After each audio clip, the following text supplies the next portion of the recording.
What's up, everybody? Welcome to the MrMaple Show. Doing another top 5, another employee showcase. Got Trevor here. He's going to talk about his top 5 favorite maples. What's up? I'm Trevor. I'm from Oklahoma. I'm new to MrMaple, and I'm here to give you my top 5 favorite Japanese maples that we have out here on the farm. Yeah, Trevor just started working here. Already got 5 maples that have pulled his attention.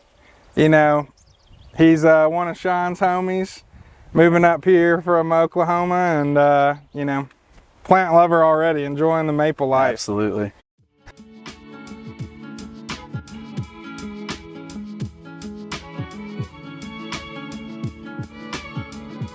So I know that Sean plays a little bit of music, but I know you're kind of a musician yourself too. Yeah, I actually got to open for them at Oklawaha here in Hendersonville right first week I got here, so that was really fun.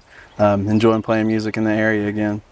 That's a good way to start off a new area that you're living in, you know, kind of starting with a bang. Definitely. Playing some music at a local brewery and, you know, getting to learn some nice plants.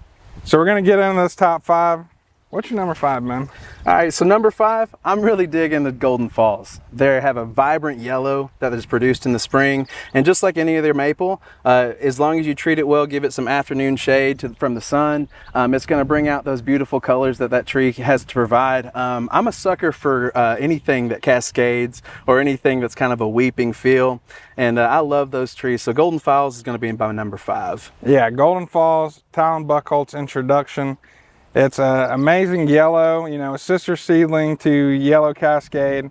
Similar, both of them have kind of different tones of yellow, and I really love the color of Golden Falls. I love that weeping habit. It's more of like almost a Ryusen type, you know, play with it however you want. But something I love about it is the fall color as well. It really just lights up, especially with that wonderful weeping habit. It just kind of looks like a mound of fire, just kind of cascading on the ground coverage. Yeah. Use it as ground cover, stake it up, you know, 6 feet. Matt actually has one that we planted above his pond, I guess a year ago now. And as that thing starts to grow and develop, you know, we will the idea was to let it hang over top of the pond and kind of, nice. You know, have that reflection of the underside of that yellow kind of hitting that pond, you know, accentuating it. And that's just one you could really do a lot with. They enjoy the heat. Sometimes, you know, you get a nice, cool, bleached white color over the top with kind of that red eye in the middle. And I mean, that one is one we sing the praises of here all the time, but definitely a solid start with your number 5. Yeah, thank you, Corey. All right, well, we got your number 5 out of the way. What you got? Number 4, man. All right, so number 4 is going to have to be the Acer palmatum butterfly. Obviously, variegation is a really cool trait that these trees carry, and what I love about them is that they're not curly quite like the curlies or the, but they actually swirl, and they've got that variegation and the green that flows through there. Also, a great container plant, which I think is awesome in my opinion, because if you've got a porch that you want to have that on, or if you want to put it as an accent in the garden, the butterflies are really great choice for that type of option.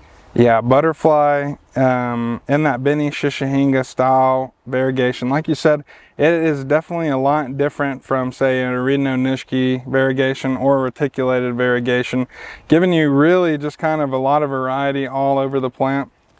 I love the subtleties of that pink to white. Yeah, in the springtime. I love those pinks. This is one of the plants that is consistently white anywhere I go. I mean, right in the beginning of springtime in Texas, got to see a really large specimen of butterfly, and I mean, you really can't beat the consistencies of that white on green, because it's just always going to be hitting. It's not something like maybe a Ukagumo where it's really dependent on the conditions you put it in. Usually you find that happy spot and it'll just keep throwing a show every single year, and yeah, I love that about it too. I love that it's also, it only grows between 8 to 10 feet, so it stays relatively small, and so it's really easy to use as a plant for accents. Yeah, that's what I love it too. It's like that, it has kind of a semi-columnar growth as well, kind of shooting more upright sprouts as it continues to grow. I know Evelyn over at Maplewood Gardens, she's got a pretty large specimen, really kind of cylindrical, and you know that eye follows that white up as you continue to go. And yeah, awesome family lineage of that tree as well. And yeah, I guess we'll get on to number 3, man. All right, man. So number 3, I've really been enjoying frosted purple. The reticulation of the leaves and the variegation combo, you get those purples and you get those pinks in there too on some of that new growth. And I just love the variegation into the purples. Those purple hues are some of my favorite colors in leaves. Of course, it's just, you know, it is a hue that's within the red spectrum, but I love those purples that tree produces. It's just such a beautiful, beautiful leaf. Yeah, the lavender it provides during the spring as it moves from that pink to purple is definitely something I love. In those kind of purple reticulated colors, you kind of get that. But frosted purple, you know, during that springtime, it has a heavy pubescence. You know, all those little hairs on the leaf of the tree that kind of give it this frosted look, which is awesome. I love looking at pictures of this one.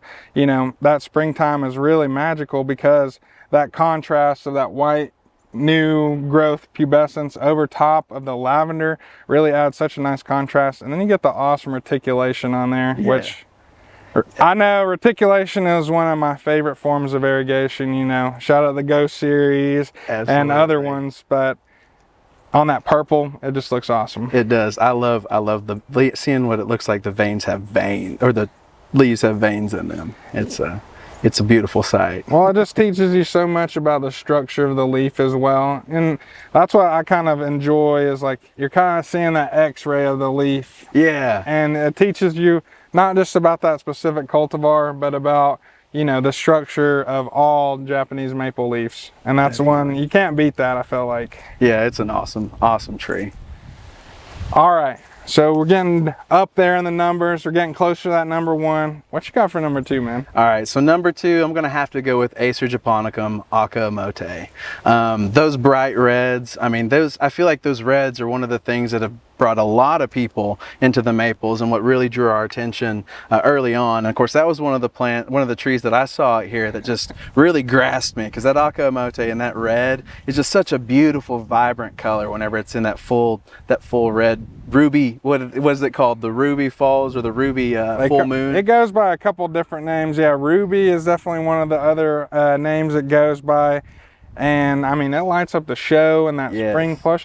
I love trees that have that blushing effect, you know, where it's like kind of, you know, you see that color and that pigment kind of work its way up to the leaf. It might green out a little bit in that heavy summer, but then there's always a comfort to knowing, hey, that red's going to be coming back for the fall time.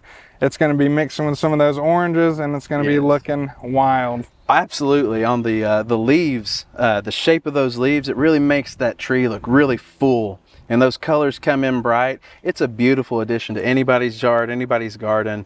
Obviously, it still needs to be shaded from the afternoon sun to really see those beautiful colors that this tree can offer.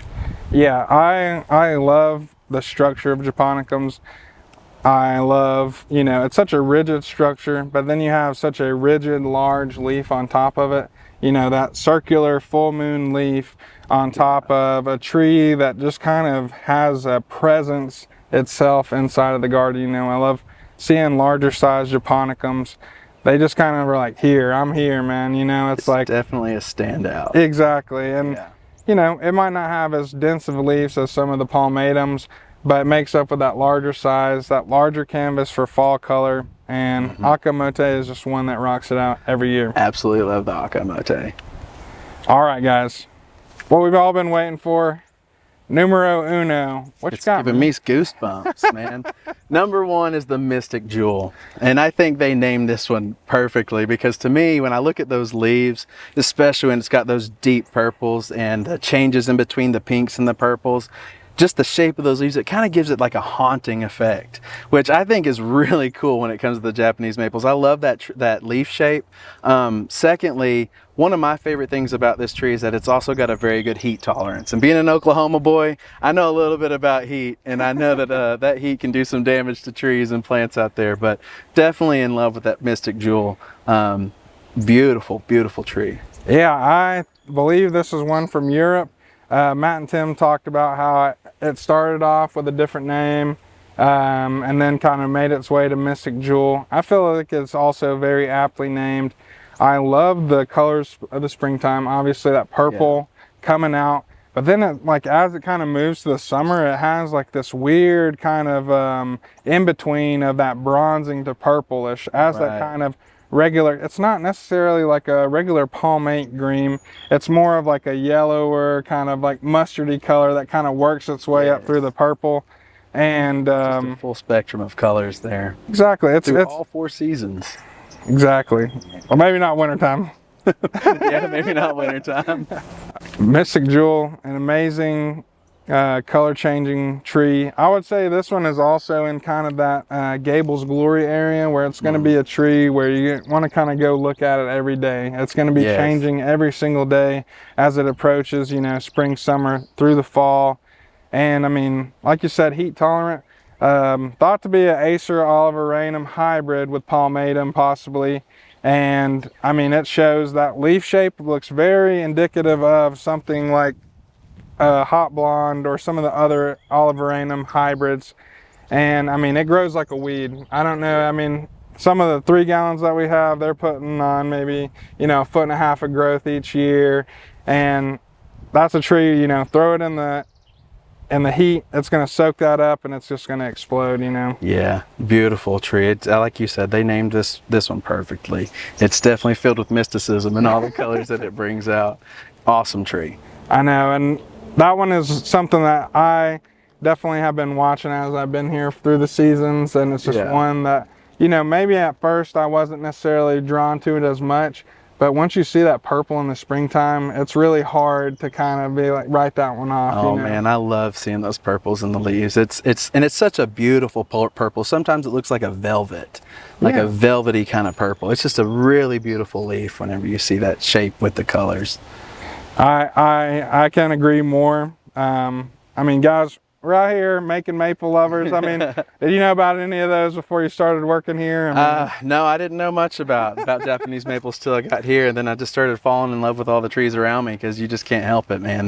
These trees are beautiful specimens that we've got out here on the farm, and I get more and more excited every day learning about a new one. So I know working here is a dangerous thing, man. You know, it's like, do I want to take home a paycheck or do I want to take a couple trees home? Exactly. You know, and it's hard, just the variety that is available for all these types of trees, and it makes you a lover of them real quick, honestly, just seeing like how, you know, every single one is different, you know. Yeah, definitely. They're all little unique, like all of us, huh? Exactly, man. Well, thanks so much for doing your top 5, man. I really appreciate it.